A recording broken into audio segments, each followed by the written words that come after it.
Trump on shaky ground as critical week in Washington begins.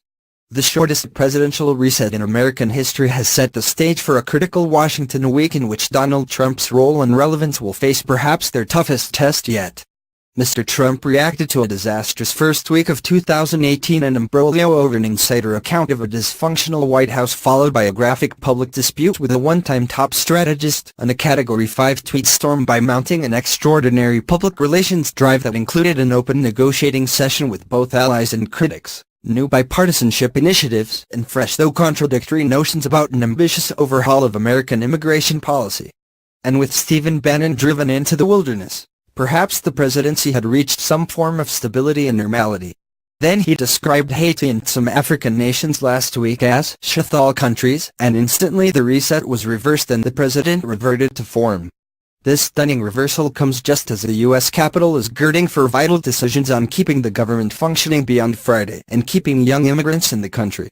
The result? Fresh uncertainties in Congress about creating a working majority for these critical issues, and renewed uncertainties in the country and around the world about Mr. Trump's outlook and character.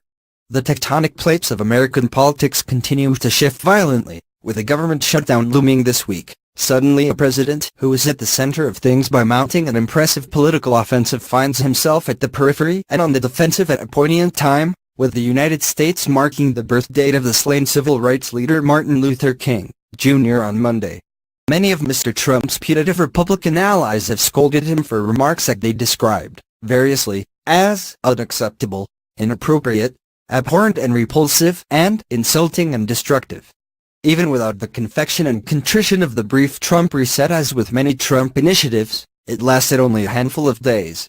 There were great obstacles for the administration, great unresolved internal hostilities, and great political challenges.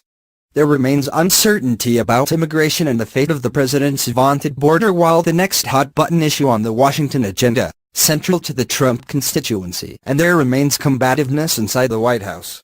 In a message he mailed to supporters Saturday, Mr. Trump said, "Now it's a new year, and I'm ready to make 2018 the greatest year of American prosperity and strength this country has ever seen."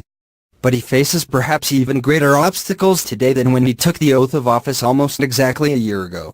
Mr. Trump was not, to be sure, the first president to seek a new start, although his initiative came earlier than other chief executives' initiatives. Most of the